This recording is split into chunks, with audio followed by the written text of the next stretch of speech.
Ну что, народ, всем привет! Этим теплым декабрьским днем, конечно, даже неприятно так говорить, потому что теплым декабрьским днем, обычно этим холодным морозным утром и так далее. Ребят, +2 сегодня. На дворе конец декабря, всех с наступающим, ребят, Новым годом. Вышел немножко поработать на участке, поковыряться там, немножко снежку поубирать, потому что были у нас пару деньков, хорошо замело, и сегодня вот такая оттепель. Просто вообще тепло, классно, ребят. Немного поработаем, и сегодня хочу в такую погоду можно приготовить что-нибудь на улице вкусняху, потому что оно вообще кайфово. Так что, ребят, сейчас быстренько работаем и потом занимаемся делами. Чуть позже расскажу, покажу, что сегодня будем делать. Наливаем, ребят, чаечек, садимся поудобнее. Почищу здесь участок, площадочку для стола, чтобы заниматься здесь. Ну и заодно баньку закидаем, чтобы не продувало, теплее было. Вот таким макарчиком все сделаем, и будет кайфово.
Дела сделаны, тротуарчики почищены, можно передвигаться дальше. Да, ребят, в деревне вот деревянные тротуары, деревянные заборы и так далее. Нет такого железа, у многих с материалом напряг, допустим. Я знаю, что вот, допустим, на Кавказе с деревом очень напряжно, все из железа, из кирпича. А мы в тайге, ребят, у нас все из дерева. Конечно, это не вечно, меняем по сезону, ну, как-то так, все из дерева.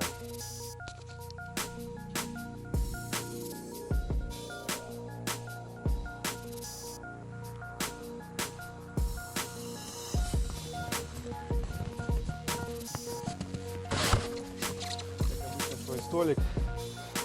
Столик вообще смастерили, когда с батей делали беседку. Вот эту. Смастерили из кусков. 50-ка на ребро. Так, столешка.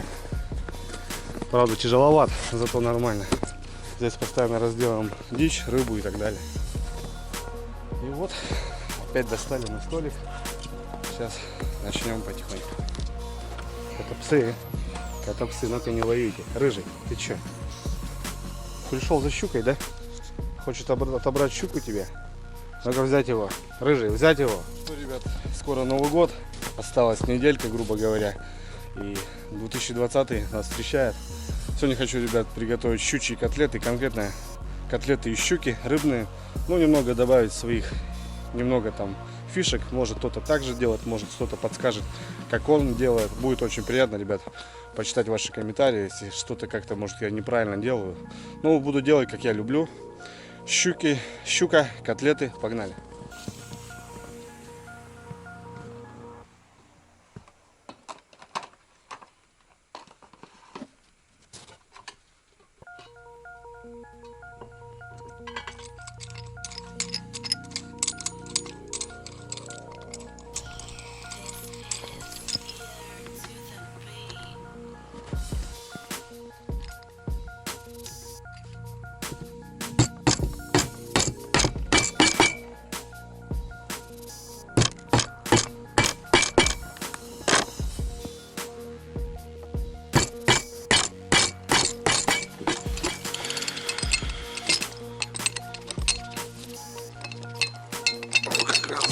колесо.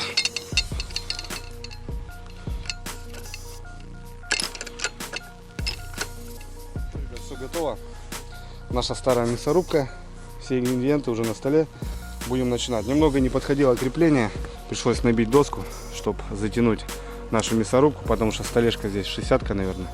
И зажим не подходил. Вот сейчас самый раз. Небольшой, ребят, совет дам, у кого есть такая штука.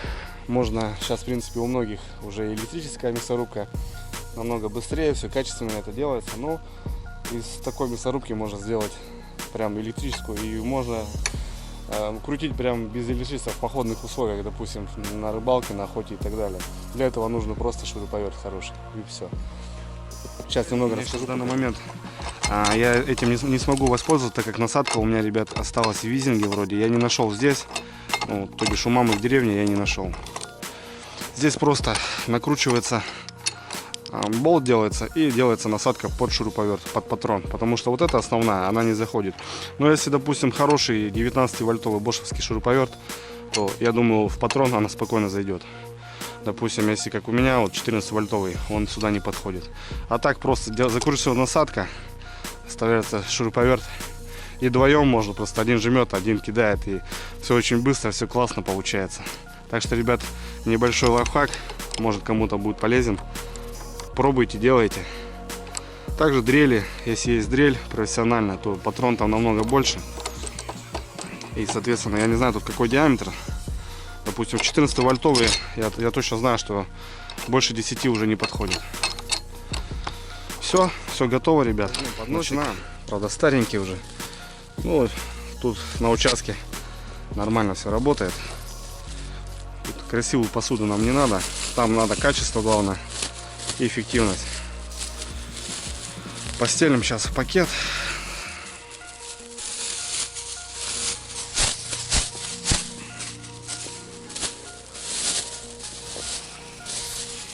Вот таким макаром сейчас расстелим, куда будет фарш у нас идти. И вот придется вот так его подставить, потом переворачивать, фарш сдвигать и сдвигать. Ребят, котлеты будут из щуки, но немного с такими интересными моментами. Сейчас вам покажу и расскажу, ребят. Так, на самом деле недавно отрыбали, вот наша щука почищена, все красиво сделано, вот даже и корка присутствует, разные куски, ну, соответственно, мне надо еще будет порезать, чтобы заходила микроволновку, хотел сказать, мясорубку. Это лук, как же без лука, чеснок, это, ребят, сухари, просто хлеб, высушенный на печке, и, ребят, сало. Самое основное это сало, ребят. Сало не простое, а просто вот жир, конкретно жир, ребят. В любой мясной лавке продаются эти вещи. Есть сало красивое с мясом, ну, с прослойками мяса, а есть просто вот такая вырезка сальная. Вот она у меня есть. И всегда вот она подходит.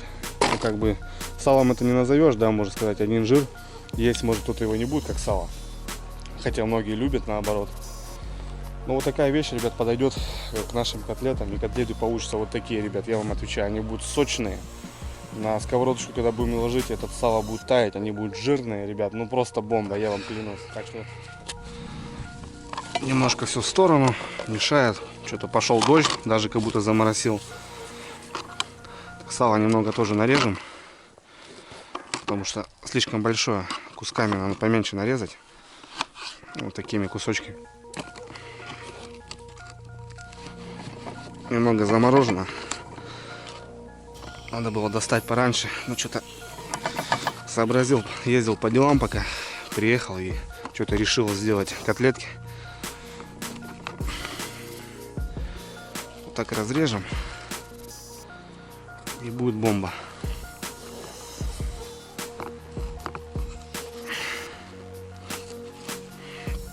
Вот такими прослоечками.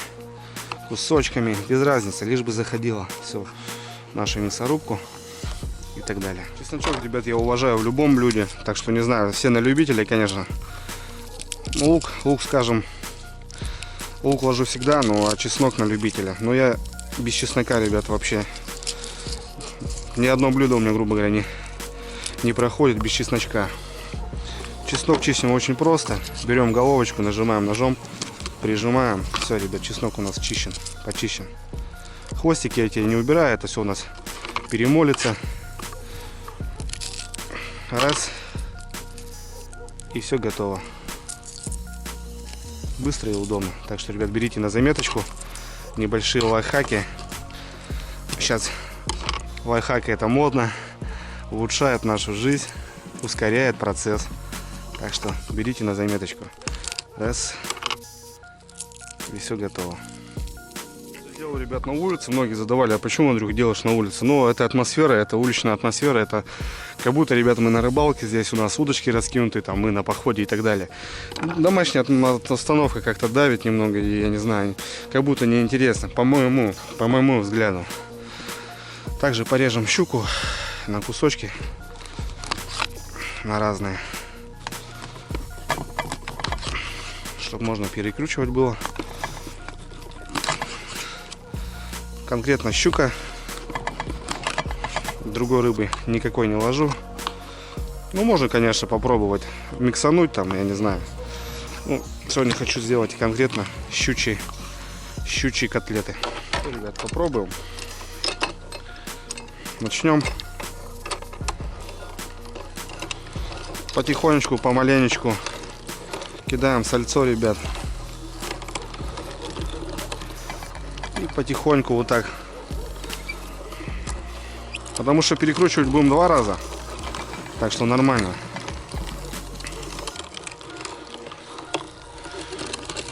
Чесночок. Сухарик наш.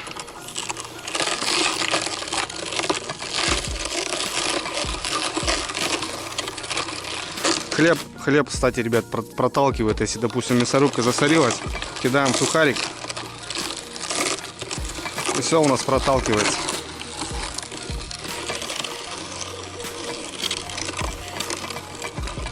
Короче, процесс понятен. Забыл еще за лучок. Лучок тоже добавляем потихонечку. Лук, ребят, это незаменимая тема.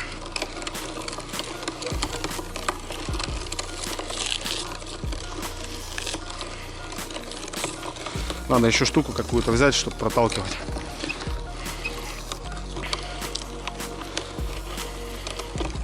Сало, щука, лук, чеснок, сухари.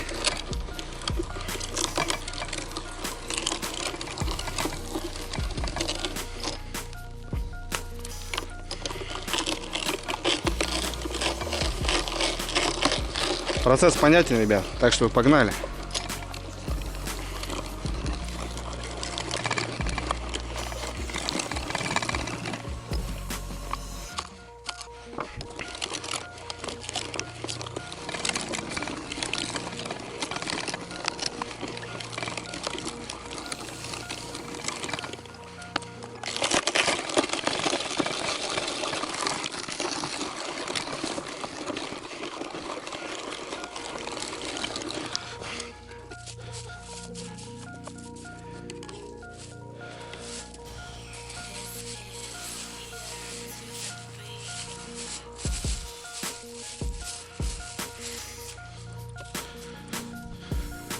Что, родные, вот я перекрутил наш фарш. Соответственно, мы сейчас поперчим, посолим. Не знаю, ребят, все делаю на глаз, так что никаких я там, сколько луковиц, сколько чеснока, сколько сала, я просто кидаю каждый раз луковицу, там кусок рыбы, кусок сала и так далее. Сейчас мы конкретно все поперчим, посолим. Не знаю, может кто-то добавляет еще какие-то специи. Все делается на глаз, не знаю. Тут у меня перчик.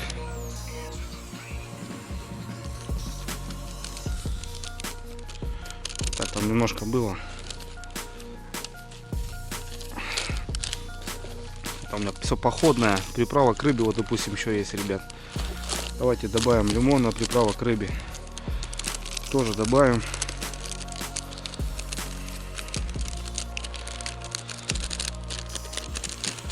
Вот так.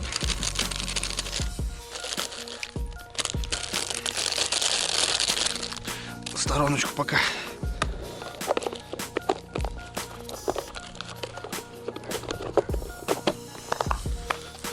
И все отобьем, конкретно перемешаем.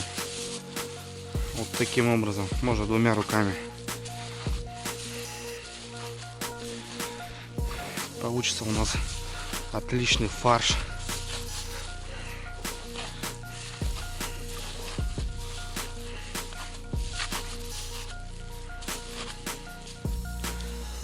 Чувствуется сало, вот она, видите, ребят, прилипает. Котлетки получатся у нас не такие, как сказать, диетические, да, рыбные, а немного, как будто бы немножко мясные, потому что сало, жир сделает свое дело. Но зато, ребят, будут очень вкусные. Просто они вообще бомбовские получаются. Ладно, сейчас отбиваю. Конкретно, помимо еще то, что перемешиваю, еще отобью ее. Ну что, родные, вот так, я не знаю, может килограмма 2, наверное, 2,5 конкретного нашего фарша.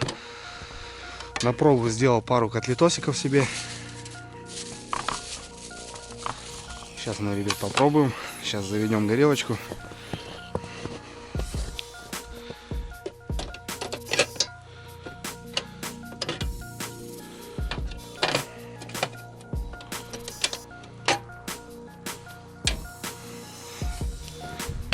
Ага, нальем маслица.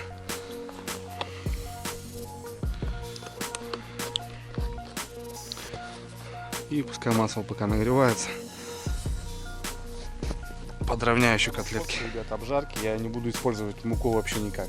Ни панировочные сухари, ни муку. Знаете почему? Потому что сухарь находится уже в котлетах.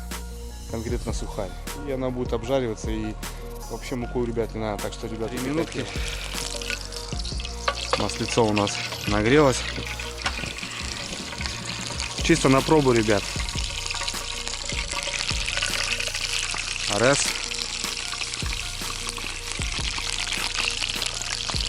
И 2. Все, жарим.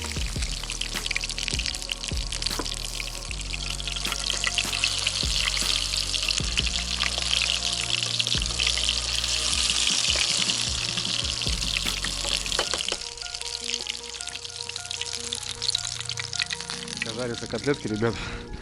Это сани у Женьки. Просто оставляю здесь себе их. И смотрите, ребят, такая штука сделана у Женьки. Это, я не знаю, чего он. Или от старых сань взял, или чего. Ну, просто уголки, ребят, накрутил, получается. И сани, как основные волокуши, они держат дорогу. То бишь, эта штука врезается, и уже сани стоят на месте. И я как бы сижу комфортно вообще, не болтаясь. Волокуши вот так не таскают по дороге, по буранице.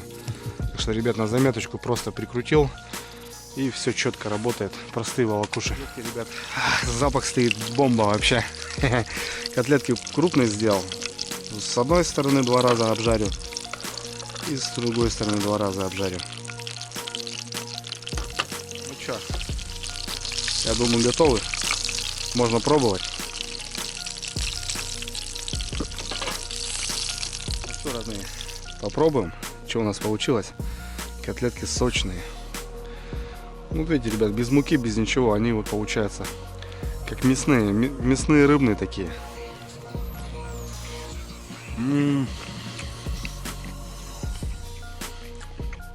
Красота. Огонь. Ну, ребята, вообще отвечаю, они реально как мясные, с салом получается очень вкусно. Вот смотрите, ребят, я сейчас нажму. Просто капает. Во! Классно. Да что, ребят, угадал. С перцем тоже все нормально. Не, классно. Вообще классно. Реально вкус совсем другой. Вот. Многие рыбные котлеты не любят. Тем более, ну, с речной рыбы, допустим. А здесь вообще, ребят, бомба. Просто нормально, вот прям на зимовье, вот, да просто на льду, прям реально щуку поймали, накрутили, сделали, угостили пацанов там, под закусочку, вообще классно. Хотел угостить маму, у меня, которую тоже съем, ребят. Котлеты получились отменные. Сделал парочку на пробу. Вот такая штука получилась. Сейчас домой приду уже в тепле. Приготовлю на ужин котлетки. А остальные мы налепим и заморозим на Новый год. Сава, ребят, делает свои вещи, потому что ребенок, допустим, у меня плохо ест рыбу. Как-то не задалось у него с детства, хотя я рыбачу, постоянно рыба есть у нас на столе. Ну, запах рыбы почему-то немного ее сбивает и смущает. Как говорится, самая вкусная рыба — это колбаса. Многие так говорят. Ну, Сава, ребят, делает свои вещи, и, допустим, я когда готовлю такие котлеты, ребенок у меня вообще не понимает, что она ест рыбные котлеты. Во-первых, это полезно. Рыбные котлеты. Знаешь, что это, какая рыба, ты поймал рыбу сам, приготовил и накормил свою семью. Так что, ребят, всем советую, угощайте своих друзей, готовьте для любимых, для родственников, отдыхайте на реке, готовьте, ребят, вот такие блюда, и рыбалка получится для вас не просто как отдых, а еще и кайфанете от этого, ребят, в 3 раза больше, и вот я вам отвечаю. Впереди, ребят, Новый год, поздравляю всех с наступающим Новым годом, с наступающими праздниками. Желаю всем хорошего настроения, здоровья, счастья, любви. Ну, не знаю, ребят, будьте какими вы есть, и я думаю, люди к вам подтянутся. Маленькое обращение, ребят, все-таки решился я наконец-то. Переизвесил за и против, потому что, ну, все равно дороговато все это выходит. Решил я, ребят, приобрести на Новый год, сделать себе подарок, купить себе технику, мотособаку. Наконец-то. По этим видео вы смотрели, сколько я смотрел, сколько я интересовался у мужиков, лазил на форумах, в интернет-магазинах. Короче, ребят, поизучал, нашел кое-что для себя. И вот на Новый год хочу сделать себе подарочек, ребят. Так что не знаю, впереди, значит, будем скоро кататься, я думаю. И тогда вообще будем уезжать куда-нибудь далеко и надолго, я думаю. И, ребят, немного такое обращение к вам. Если кто хочет помочь в моем приобретении, потому что вещь не из дешевых, кто хочет внести свой вклад, кому не безразличны, ребят, мои походы, мои рыбалки, мои путешествия. Кто как сможет, ребят, там, я не знаю, деньгой, лайком, ребят, комментарием, ребят, отпишитесь. Номер карты оставляю в описании. Ну, ребята, как бы не в обиду всем, как бы кто как сможет, по 50 рублей, ребят. Просто собираю денежки. Не хотела залазить в кредит. Хочет помочь мне мама. Помогут друзья. Вроде как кто-то согласился. Я не знаю, ребят. Если есть желание помочь в моем будущем, потому что с приобретением мотособаки реально контент я буду улучшивать. И мы будем просто уезжать на пару дней. Да куда хочешь вообще. Просто куда хочешь. Так что ссылочку, ребята, в описании карту оставляю. Если есть желание, по-братски, ребят, давайте мы сделаем вместе, и будет вот так. Все, ребят, спасибо за просмотр, спасибо за лайки, за ваши дизлайки, за ваши комментарии, ребят. Я ценю каждый комментарий, читаю, ребят, и вдумываюсь, и обдумываю каждый комментарий, потому что, ребят, для меня это важно очень. Все, ребят, всем хорошего настроения, берегите себя. А я погнал монтировать для вас кино.